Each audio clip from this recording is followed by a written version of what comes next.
6. Quand le logement va, tout va. Century 21, premier réseau d'agences immobilières en France, a dévoilé hier le bilan des transactions immobilières dans l'ancien en 2025. 945 000 biens vendus, c'est 100 000 de plus qu'en 2024, des volumes de vente qui signent donc un retour à l'équilibre du marché immobilier. Mais il y a quand même des inquiétudes. Les explications de Christophe Bordet.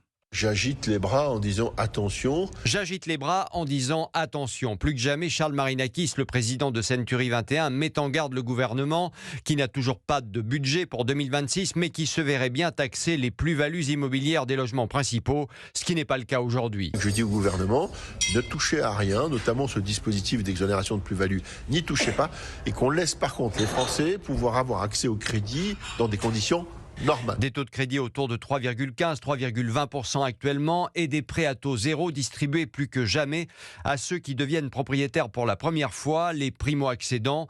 12 milliards de prêts à taux zéro accordés en 2025, un record, il faut que ça dure. Charles Marinakis. Le gouvernement est au service de la nation. Permettre aux Français d'accéder à la propriété lorsqu'ils le souhaitent.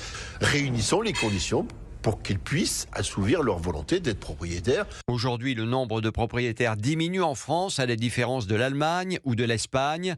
Le patron de Century 21 s'inquiète également des municipales à venir et de certains candidats LFI qui, comme à Bordeaux, menacent d'aller eux-mêmes ouvrir les portes d'immeubles privés vides pour y loger des personnes sans toit. La voyoucratie, ça fait pas ma tasse de thé. La loi, elle est la même pour tout le monde. J'espère que si d'aventure le maire de Bordeaux s'amusait à aller défoncer des portes pour prendre possession des logements, il serait emprisonné pour ça. Voilà. Heureusement, le candidat insoumis de Bordeaux n'est pas encore maire. Le logement tributaire également de la présidentielle 2027 à venir. Christophe Bordet.